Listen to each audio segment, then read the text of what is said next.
नमस्कार दोस्तों, कैसे हैं आप लोग। उम्मीद करता हूं बढ़िया होंगे, स्वस्थ होंगे, मस्त होंगे और अपने अपने ज़िंदगी में व्यस्त होंगे। तो आज के इस वीडियो में आपको पढ़ाने वाला हूं क्लास 10th का फिजिक्स, जिसमें हम लोग पढ़ेंगे दर्पण। मिरर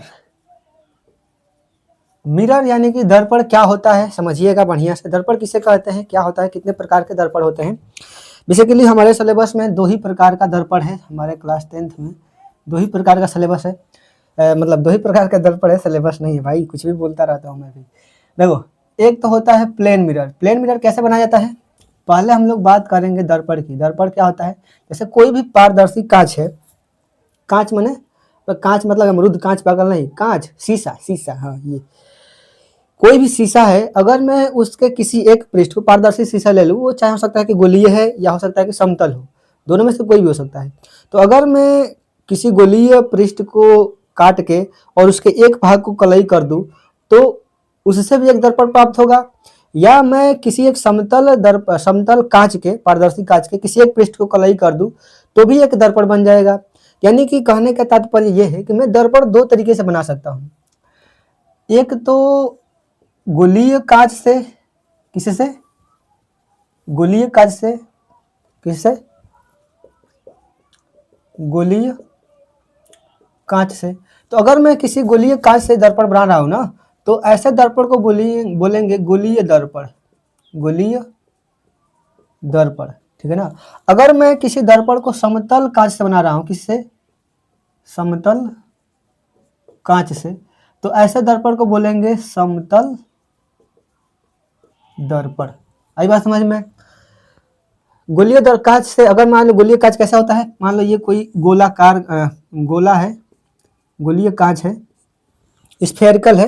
स्फेरिकल मतलब समझते हैं ना, गोला गोला, फुटबॉल देखे हो, फुटबॉल, उसके आकार का मैं कोई कांच ले लिया, पारदर्शी कांच, और क्या किया कि इसको काट कर बीच से या कहीं से भी, यहाँ से काट दूं, मैं यहाँ से काट दूं, कहीं से भी काट दो एक पार्ट।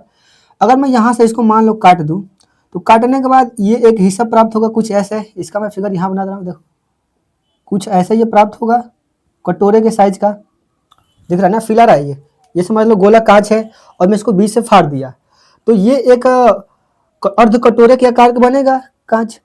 अब ये भी अभी भी क्या है, पारदर्शी है ये, मतलब इधर से देखने पे इसके पीछे की चीजें दिखेंगी, यानी कि आर पर हम देख सकते हैं इसके थ्रू, तो इसको बोलते हैं पारदर्शी।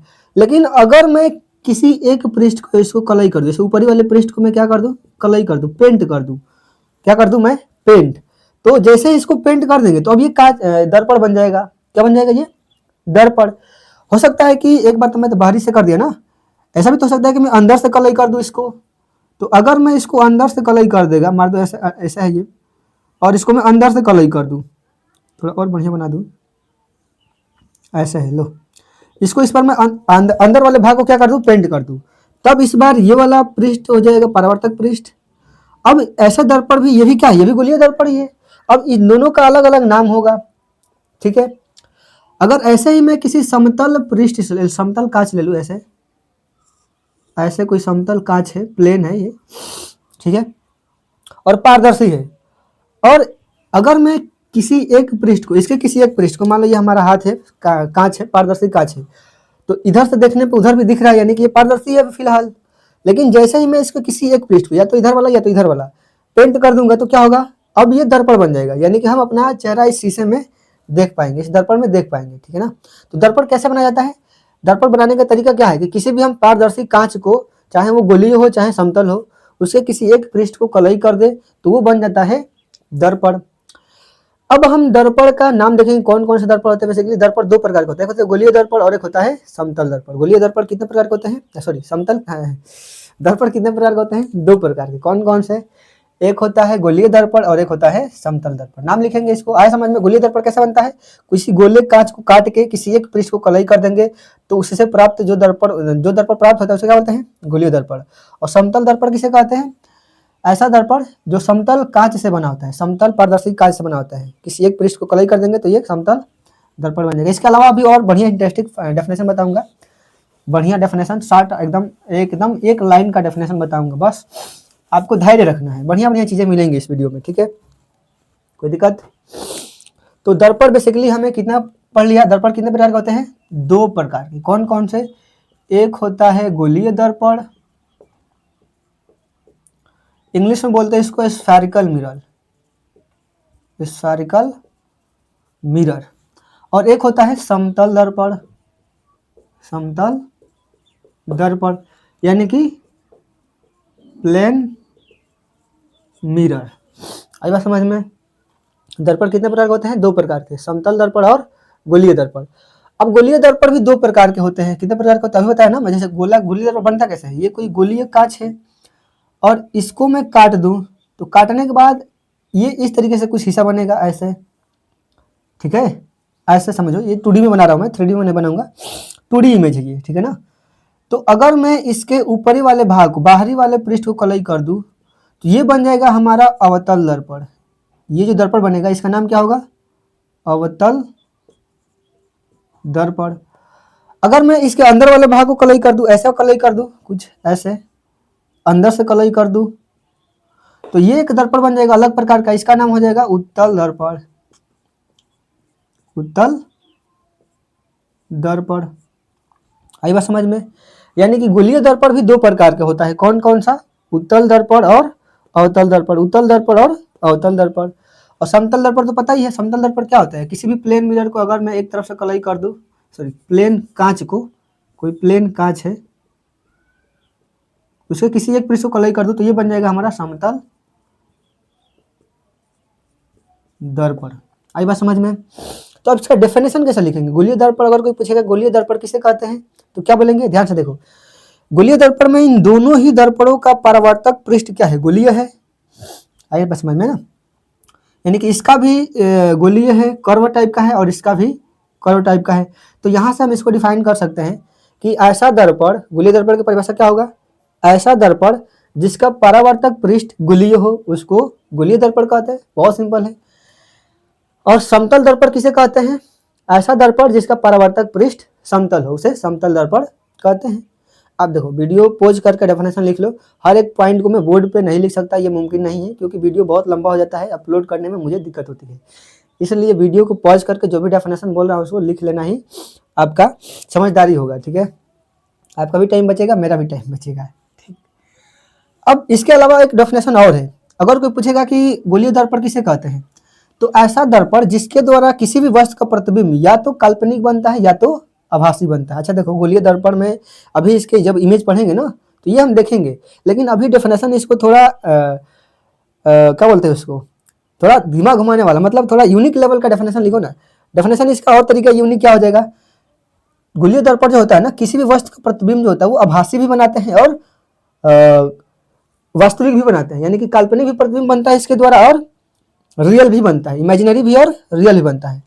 तो अगर कोई गोलीय दर्पण का परिभाषा पूछे तो दूसरा परिभाषा हम कैसे दे सकते हैं?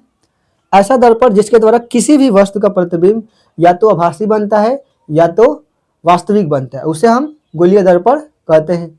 और समतल दर्पण किसे कहते हैं? समतल दर्पण उसे कहते हैं ऐसा दर्पण जिसके द्वारा किसी भी वस्तु का प्रतिबिंब सदैव काल्पनिक बनता है। लेकिन अब बात, आप फंस जाओगे, अब एक जगह फंसोगे। कैसे सर? उत्तल द्वारा भी तो हमेशा काल्पनिक ही बनता है और समतल दर्पण में भी काल्पनिक ही बनता है।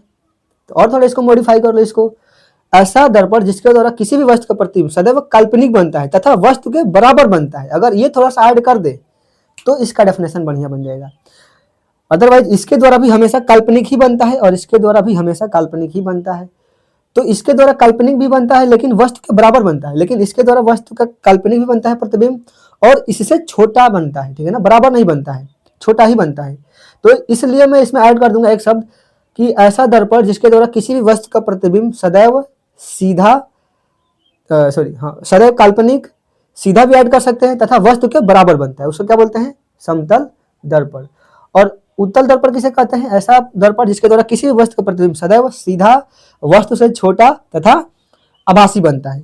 और अवतल दर्पण किसे कहते हैं? ऐसा प्रतिबिंब जिसके द्वारा किसी भी वस्तु का प्रतिबिंब काल्पनिक, आभासी बनता है, काल्पनिक बनता है और काल्पनिक बनता है और वास्तविक बनता है। काल्पनिक और आभासी दोनों तो सेम हो गया सर, क्या बोल रहे हैं सर? तो आई बात समझ में। यानी कि इसका डेफिनेशन लिखना होगा बढ़िया तरीका से। तो मैं 2 डेफिनेशन बता दिया। क्या क्या? फिर से एक बार रिवाइज कर लो, फिर से एक बार। अगर कोई पूछे गोलीय दर्पण किसे कहते हैं तो क्या बोलेंगे? ऐसा दर्पण जिसके द्वारा किसी भी वस्तु का प्रतिबिंब सदैव वास्तविक या काल्पनिक बनता है, उसे क्या बोलते हैं हम लोग? गोलीय दर्पण। और समतल दर्पण किसे कहते हैं? ऐसा दर्पण जिसके द्वारा किसी भी वस्तु का प्रतिबिंब सदैव काल्पनिक वस्तु के बराबर तथा सीधा बनता है, ठीक है ना, उसे समतल दर्पण कहेंगे। अब गोलीय दर्पण में भी अवतल दर्पण होता है और उत्तल दर्पण होता है। उत्तल दर्पण का परिभाषा कैसे देंगे? उत्तल दर्पण का परिभाषा कैसे देंगे? ऐसा दर्पण जिसके द्वारा किसी भी वस्तु का प्रतिबिंब सदैव वस्तु से छोटा, सीधा तथा आभासी बनता है, उसे उत्तल दर्पण कहते हैं। अवतल दर्पण किसे कहेंगे? ऐसा दर्पण जिसके द्वारा किसी भी वस्तु का प्रतिबिंब सदैव वास्तविक तथा काल्पनिक बनता है। बड़ा भी बनता है, छोटा भी बनता है। तो बस अगर वास्तविक काल्पनिक बोल देंगे ना तो बात समझ में आएगी, क्योंकि इन दोनों के द्वारा ना तो वास्तविक बनती है, वास्तविक बनता है ना, ये काल्पनिक केवल बनता है। यही एक ऐसा दर्पण है जिसके द्वारा प्रतिबिंब हमेशा काल्पनिक भी बनता है और वास्तविक बनता है, दोनों प्रकार का बनता है। तो इसमें बड़ा छोटा कहने की आवश्यकता नहीं है, ठीक है। आई बात समझ में? इतना बात को नोट कर लो, उसके बाद आगे चले। नोट कर लिए? चलो मिटा दो। अब हम बात करेंगे कि प्रतिबिंब क्या होता है। मिटा दो ना, बहुत बढ़िया। प्रतिबिंब किसे कहते हैं भाई? इमेज, हेडिंग लिखो, प्रतिबिंब यानी कि इमेज। इमेज किसे कहते हैं? प्रतिबिंब क्या होता है, समझिए। अगर कोई पूछेगा कि मिरर क्या होता है, सॉरी मिरर नहीं, प्रतिबिंब क्या होता है, तो किसे बोलते हैं प्रतिबिंब? प्रतिबिंब कहाँ होता है? देखो, मान लो ये दर्पण है और यहाँ पे कोई वस्तु है, ये मान लो कोई वस्तु है, ये तो वस्तु नहीं सर, व्यक्ति है। हाँ व्यक्ति मान लो भाई, ये कोई व्यक्ति है। बहुत ही मेरे कलाकारी में इसमें मुझे कोई नहीं हरा सकता। ये बहुत टाप को बनाता हूँ मैं, टाप को समझता हूँ ना। ये बउआ है बउआ। कौन बोल रहा है? मैं बउआ बोल रहा हूँ चलो हो गया। प्रतिबिंब किसे कहते हैं? तो किसी दर्पण में किसी वस्तु की बनी आकृति को ही क्या बोलते हैं? दर्पण, सॉरी प्रतिबिंब। दर्पण क्या होता है? अगर ये इस दर्पण में देखेगा अपना, तो इसको अपने ही की जैसा एक व्यक्ति दिखेगा, अपने के ही जैसा ठीक एक व्यक्ति दिखेगा, नहीं दिखेगा? तो इसकी आकृति इस दर्पण के अंदर बनी है ना, तो जो भी इस वस्तु की या व्यक्ति की आकृति किसी दर्पण में बनती है तो इसी को तो इमेज बनता है। ये क्या है? ये क्या है? यही तो इसका इमेज है, यही है वस्तु, और ये है इसका प्रतिबिंब। यानी कि हम प्रतिबिंब को परिभाषित कैसे कर सकते हैं कि किसी दर्पण में किसी वस्तु की बनी आकृति को ही प्रतिबिंब कहा जाता है। आई बात समझ में कि नहीं? बोलो, प्रतिबिंब किसे कहते हैं? किसी दर्पण के अंदर वस्तु की बनी आकृति को ही प्रतिबिंब कहते हैं। अब बोलो, क्या प्रतिबिंब दर्पण में ही बनता है? पानी के अंदर भी तो बनता है। बिल्कुल बात सही है, पानी के अंदर भी बनता है, बनता ही है भाई, इसमें कोई दिक्कत नहीं है। लेकिन अगर मुझे प्रतिबिंब को परिभाषित करना होगा तो ऐसा ही करेंगे। ये एक अलग तरीका है, ये भी तरीका है एक डेफिनेशन देने का, ठीक है, ये मेरा तरीका है। आई बात समझ में? तो इसको नोट कर लो, प्रतिबिंब को नोट करो। डेफिनेशन क्या होता है? प्रतिबिंब किसे कहते हैं? किसी दर्पण के अंदर बनी किसी वस्तु की आकृति को ही उस वस्तु का प्रतिबिंब कहा जाता है। अब प्रतिबिंब भी दो प्रकार के होते हैं। कितने प्रकार के होते हैं? दो प्रकार के। याद हो, प्रतिबिंब कितने प्रकार के होते हैं? दो। कौन कौन से? ध्यान से देखिए, प्रतिबिंब भी दो प्रकार के होते हैं। एक होता है वास्तविक प्रतिबिंब, वास्तविक प्रतिबिंब, और एक होता है काल्पनिक प्रतिबिंब। वास्तविक प्रतिबिंब को हम बोलते हैं रियल इमेज। क्या बोलते हैं? Real image. और काल्पनिक प्रतिबिंब को हम बोलते हैं वर्चुअल इमेज। वर्चुअल इमेज, ठीक है। तो रियल इमेज किसे कहेंगे और काल्पनिक इमेज किसे कहेंगे, वर्चुअल इमेज किसे कहेंगे? ध्यान से देखिए, मान लीजिए ये कोई दर्पण है, दर्पण है। अब देखिए कि किसी वस्तु का प्रतिबिंब बनता कैसे है किसी दर्पण के अंदर। तो किसी भी वस्तु है ना, मान लो ये दर्पण है और यहाँ पे कोई वस्तु है, ठीक है ना।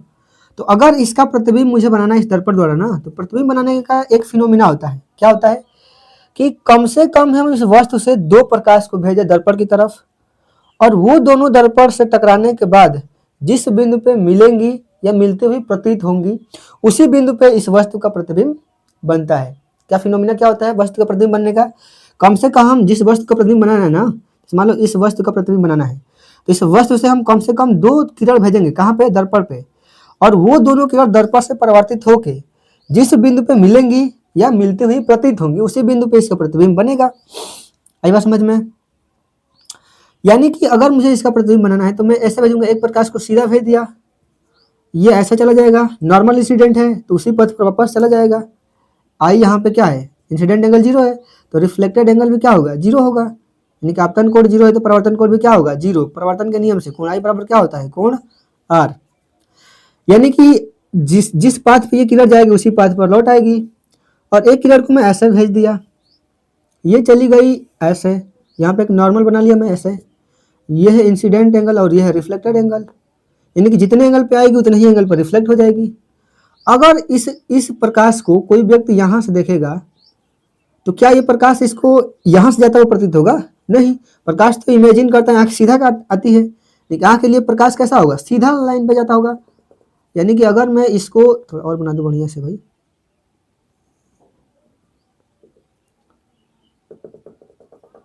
यानी कि ये प्रकाश यहाँ से जा रही थी, अगर कोई व्यक्ति यहाँ से देखेगा इसको तो ये पीछे से कहीं जाता हुआ प्रतीत होगा, पीछे से। वैसे ही अगर इस प्रकाश को, ये प्रकाश को यहाँ से कोई व्यक्ति देखेगा तो ये प्रकाश कहाँ से जाता हुआ प्रतीत होगा, पीछे से ही कहीं से आता हुआ प्रतीत होगा। अब देखो ये दोनों वास्तव में तो ऐसे चली गई ना, ये प्रकाश मैंने भेजा ऐसे, ये चली गई ऐसे, एक को भेजा ऐसे, चली गई ऐसे। अब ये दोनों वास्तव में कहीं मिलेंगी, बिल्कुल नहीं मिलेंगी।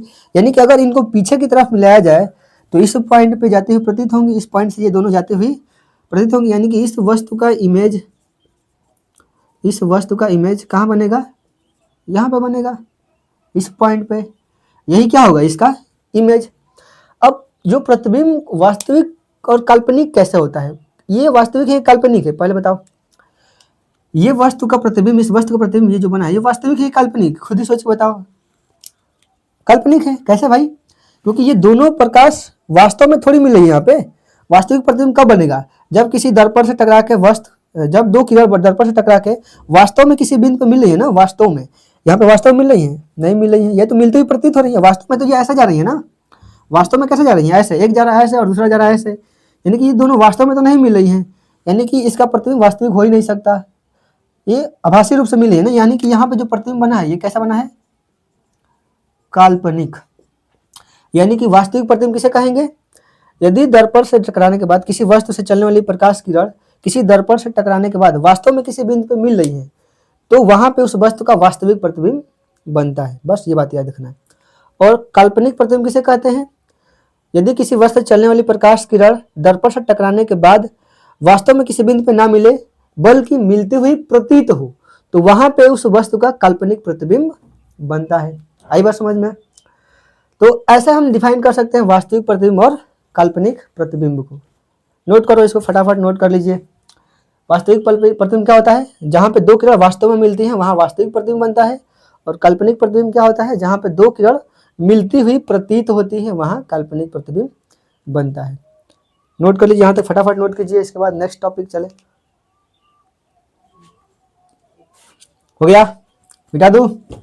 चलो अब हम देखेंगे किसी दर्पण द्वारा प्रतिबिंब बनता कैसे है। ठीक, जैसे मैं ले लिया समतल दर्पण, समतल दर्पण द्वारा प्रतिबिंब का बनना, समतल दर्पण द्वारा प्रतिबिंब का बनना, यानी कि image formation by plane mirror. समतल दर्पण द्वारा किसी वस्तु का प्रतिबिंब कैसे बनाया जाता है, ध्यान से देखिएगा। अभी एक बताया था मैं उदाहरण, यहाँ पे एक और देख लीजिए, फिर से एक बार देखिए। जैसे मान लीजिए ये हमारा दर्पण है, प्लेन मिरर है, क्या है, प्लेन मिरर, और यहाँ पे कोई वस्तु है, क्या है, कोई ऑब्जेक्ट है। ये पॉइंट अभी ऑब्जेक्ट ले रहा हूँ मैं, इससे बड़ा भी लूँगा, स्टैंडर्ड इमेज भी लूँगा मैं ऑब्जेक्ट, यानी कि ये बिंदु आकार की कोई वस्तु है, इसका इमेज बनाना है इस दर्पण में। मान लिया कि ये जो वस्तु है ना, ये जो ऑब्जेक्ट है इस दर्पण से u दूरी पर है, कितना दूरी पर है, u दूरी पर है, ठीक, हमें इसका इमेज बनाना है इस दर्पण द्वारा, तो हम क्या करेंगे, दर्पण से किसी वस्तु का प्रतिबिंब बनाने का क्या फार्मूला होता है, क्या टेक्निक होता है, इस वस्तु से कम कितनी किरण भेजेंगे दर्पण की तरफ, 2 किरण। कैसे भेजेंगे, ध्यान से देखिए, एक किरण को मैं अपने हिसाब से भेज सकते हैं, जरूरी नहीं कि जैसे मैं भेजूंगा वैसे भेजना है, अपने हिसाब से जैसे मन वैसे भेज दीजिए। देखिए मैं 1-2 भेज दिया इसी पे एकदम सीधा, ये जाएगी टकराएगी और इसी पथ पर वापस चली जाएगी। यानी कि अगर कोई व्यक्ति इस प्रकाश को यहां से देखेगा तो ये प्रकाश कहां से आता हुआ प्रतीत होगा, पीछे से, कहां से, पीछे से जाता हुआ प्रतीत होगा, पीछे से कहीं से आता हुआ प्रतीत होगा। और दूसरी किरण को मैं भेज दिया दर्पण पे, ऐसे ऐसा भेज दिया। अब बताओ अगर ये प्रकाश ऐसे जा रही है तो अगर मैं यहाँ पे नॉर्मल बनाऊं, नॉर्मल, तो ये होगा इंसिडेंट एंगल। अब इंसिडेंट एंगल जितना होगा उतना ही रिफ्लेक्टेड एंगल होगा, ऐसे जितने एंगल पे जा रही है आ रही है उतने ही एंगल पे रिफ्लेक्ट हो जाएगी, यानी कि हो जाएगा एंगल आर। आई बात समझ में। अगर कोई व्यक्ति इस प्रकाश को यहां से देख रहा होगा तो क्या ये प्रकाश यहां जाता हुआ प्रतीत होगा, नहीं, कहां से, ये कहीं पीछे से आता हुआ प्रतीत होगा, यानी कि ऐसे। अब बताओ ये दोनों प्रकाश, एक प्रकाश यहां से गई चली गई ऐसे, एक प्रकाश यहां से गई चली गई ऐसे, ये वास्तव में कहीं पे मिलेंगे नहीं, यानी कि वास्तव में तो ये यहां जा रहा है, ये यहां जा रहा है, इनका दोनों का कोई मिलन होने का संभावना ही नहीं है। लेकिन अगर इसको पीछे की तरफ देखा जाए तो पीछे की तरफ कहां पर मिलता हुआ प्रतीत हो रहा है, इस पॉइंट पे, यानी कि इस वस्तु का इमेज कहां बनेगा, यहाँ पे। आई बात समझ में, कहां पे, यहाँ पे। और मजे की बात यह है ना कि ये जितना डिस्टेंस होता है इसमें उतना ही डिस्टेंस ये भी होता है, यानी कि दर्पण के सामने जितना दूरी पर वस्तु होती है उतने ही दूरी पर उसका प्रतिबिंब बनता है, यानी कि ये भी डिस्टेंस कितना होगा, यू ही होगा। आई बात समझ में। तो किसी भी वस्तु का प्रतिबिंब अगर समतल दर्पण द्वारा बनाना होता है तो इस टेक्निक से हम बना सकते हैं, इस तरीके से कम 2 दर्पण की तरफ प्रकाश भेजेंगे और वो दोनों प्रकाश दर्पण से परिवर्तन के पश्चात जहां पे मिलते हैं या मिलता हुआ प्रतीत होते हैं वहीं पे उसका प्रतिबिंब बनता है। आई बात समझ में, नोट करो। तो ऐसे ही बनाएंगे हम लोग किसी वस्तु का प्रतिबिंब। एक दूसरा उदाहरण ले रहा हूं मैं, अगर लंबी वस्तु होगी तब, ये तो पॉइंट के आकार का था, अगर मैं थोड़ा और बड़ा वस्तु ले लेता तब कैसे बनाते हैं। अगर मैं ऐसे वस्तु ले लेता, ये हमारा प्रिंसिपल एक्सिस है, अभी ये प्रिंसिपल एक्सिस क्या होता है आगे डिफाइंड होगा, अभी टेंशन मत लीजिए, अभी बस चीज़ों को समझिए। मान लीजिए ये कोई वस्तु है, ठीक, ए और बी, ये इसका मूड़ी है और इसका गोड़ है, जी मूड़ी और गोड़। अब हमें इसका प्रतिबिंब बनाना है इस दर्पण में, तो क्या करेंगे, इसका प्रतिबिंब बनाने के लिए हमारे पास एक तरीका है कि एक प्रकाश को मैं भेज दूंगा सीधा, जैसे कि पहले भेजता था, ये प्रकाश टकरा के इसी पथ पर वापस चली जाएगी ऐसे। बोलो कोई दिक्कत नहीं। अगर मैं कोई व्यक्ति इस प्रकाश को, अगर कोई वस्तु प्रकाश को यहां से देखेगी तो ये प्रकाश कहां से आता हुआ प्रतीत होगा, पीछे से कहीं से। बोलो, और एक प्रकाश में भेज दिया ऐसे, ये एंगल आई है तो जितने एंगल पे आ रही है उतने ही एंगल पर ये रिफ्लेक्ट हो जाएगी, ये एंगल आर। बोलो, अगर कोई व्यक्ति इस प्रकाश को यहां से देखेगा तो क्या ये प्रकाश यहां से आता हुआ प्रतीत होगा, नहीं, कहां से आता हुआ प्रतीत होगा, पीछे से कहीं से। इसको थोड़ा और बढ़िया से बना लीजिए, ऐसे एंगल छोटा है तो ये भी छोटा होगा, अब बराबर दिख रहा है, यानी कि ये प्रकाश कहां से आता हुआ प्रतीत होगा, पीछे से कहीं से आता हुआ प्रतीत होगा इस आंख को। अब बताइए, एक प्रकाश को मैंने भेजा था ऐसे, चली गई ऐसे, दूसरा को भेजा था ऐसे, ये चली गई ऐसे। अब ये दोनों कहीं मिलेंगे आगे वास्तव में, ये दोनों वास्तव में कहीं पे मिलेंगे नहीं, क्योंकि ये इधर है और ये इधर है, जैसे जैसे दूर जाएंगे इनके बीच की दूरी बढ़ेगी। लेकिन अगर इनको पीछे की तरफ मिलाया जाए तो ये इसी पॉइंट पे मिलता हुआ प्रतीत होंगे, यानी कि इसका प्रतिबिंब कहाँ बनेगा, यहाँ पे, और यहाँ पे क्या बनेगा, कहाँ से हम लोग प्रकाश भेजे, हेड से ना, तो इस पॉइंट पे हेड ही बनेगा, इसका क्या बनेगा, हेड, और नीचे इसका गोड़ है तो नीचे गोड़ बनेगा, ठीक है। और ये आभासी बनेगा, कैसा बनेगा, आभासी, क्योंकि ये दोनों वास्तव में थोड़ी मिल रही है, ये कैसा मिल रही है, मिलती हुई प्रतीत हो रही है, इसलिए यहाँ पे वास्तविक प्रतिबिंब नहीं बनेगा, काल्पनिक बनेगा। और काल्पनिक प्रतिबिंब को हम डॉट डॉट डॉट लाइन से दिखाते हैं, ठीक है। यानी कि यहाँ पे एक चीज हमें देखने के लिए मिलेगा कि ये दो लाइन तो पैरेलल है, यानी पैरेलल लाइन के बीच का डिस्टेंस बराबर होता है। तो उसमें तो हम लोग ये देखें कि ये जो डिस्टेंस है वही डिस्टेंस ये भी है, यानी कि ये अगर u है तो ये भी क्या है, u है। इसको प्रूव भी करेंगे आगे चल के हम लोग, अभी बस समझिए जितना ये डिस्टेंस होता है उतना ही डिस्टेंस ये होता है। यहाँ पे एक चीज़ और मिल गया है, जितना बड़ा ये वस्तु है उतना ही बड़ा प्रतिबिंब भी दिख रहा है हमें। अगर इसकी हाइट h है तो इसकी भी हाइट क्या है, h ही है। यानी कि एक बात और हमें प्राप्त हो गया कि समतल दर्पण द्वारा किसी वस्तु का प्रतिबिंब उस वस्तु के बराबर ही बनता है। और पिछले वाले में हम लोग क्या देखा था कि जितने दूरी पे सामने होती है उतने ही दूरी पे पीछे बनती है, मिरर के अंदर बनती है। वास्तव में पीछे नहीं बनता है प्रतिबिंब, मिरर के अंदर उतने ही दूर पे बनता है। ठीक है, इसको भी याद रखिएगा। मिरर के पीछे कुछ नहीं होता, मिरर के पीछे तो खाली होता है भाई, मिरर के अंदर वो प्रतिबिंब बनता है ना। ठीक है, यानी कि हमें दो चीज प्राप्त हुआ कि किसी भी वस्तु का प्रतिबिंब से दूरी किसी वस्तु का दर्पण से दूरी समतल दर्पण के लिए है, और प्रतिबिंब की दूरी दर्पण से दोनों क्या होती है, बराबर होती है।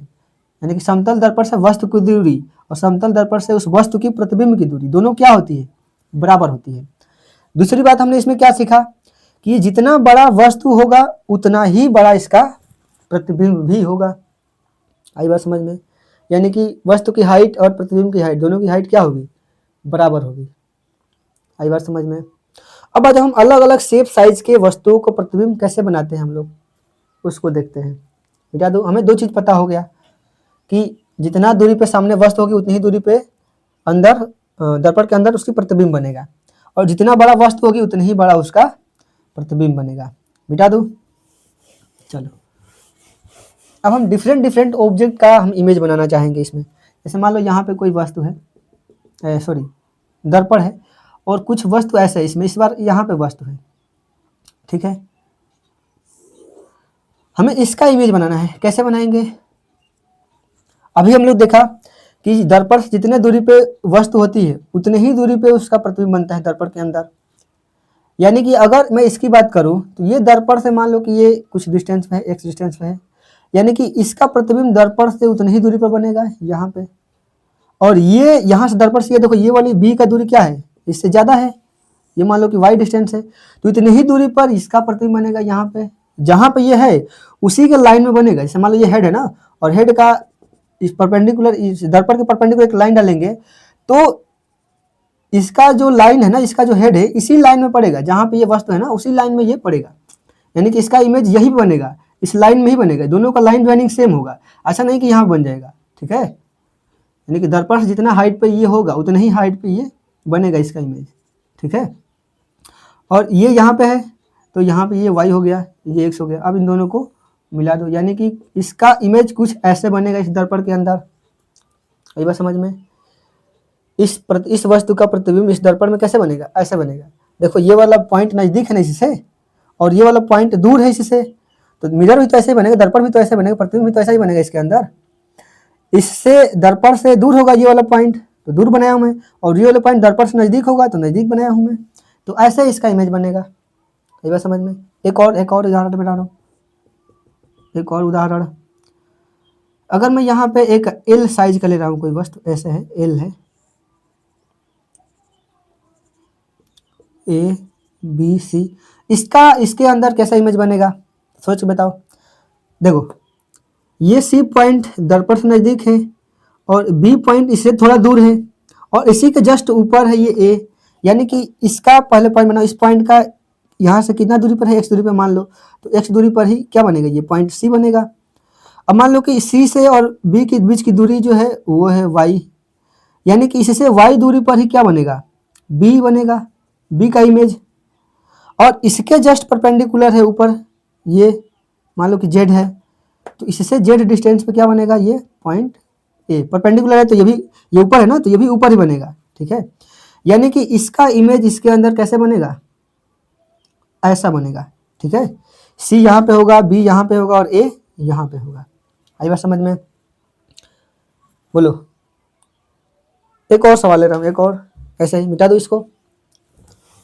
मेरे पास बहुत तरीका है बताने का। एक और जैसे मान लो ये है, उसके बाद घड़ी वाला ही बताऊंगा। घड़ी के अंदर अगर 2 बज रहा है तो मिरर के अंदर उसका कितना इमेज होगा, इमेज में कितना दिखेगा। जैसे मान लो ये मैं P बना दिया, तो इसका इमेज इसके अंदर कैसे बनेगा, सोच बताओ। अब तो चालाक हो गए हो, कैसे बनेगा? ऐसे, इतना पे तो समझ में आना चाहिए। यानी कि इसका इमेज कैसा बनेगा? ऐसा बनेगा। कोई दिक्कत? अगर मैं यहाँ पे ऐसा ले लूँ, के ले लूँ, के दर्पण के अंदर, तो के का इमेज कैसा बनेगा इसके अंदर, दर्पण के अंदर? बोलो बोलो जल्दी बोलो। उल्टा के बनेगा, यानी कि ऐसे बनेगा। बहुत बढ़िया, अब तो चालाक हो गए हो भाई, अब बना लोगे, अब बना लोगे, ठीक है, मिटा दो। अब आ जाओ, हम घड़ी वाला सवाल करेंगे कि घड़ी के अंदर अगर 2 बज रहा है या कुछ भी बज रहा है तो मिरर के अंदर कितना बजेगा। देखो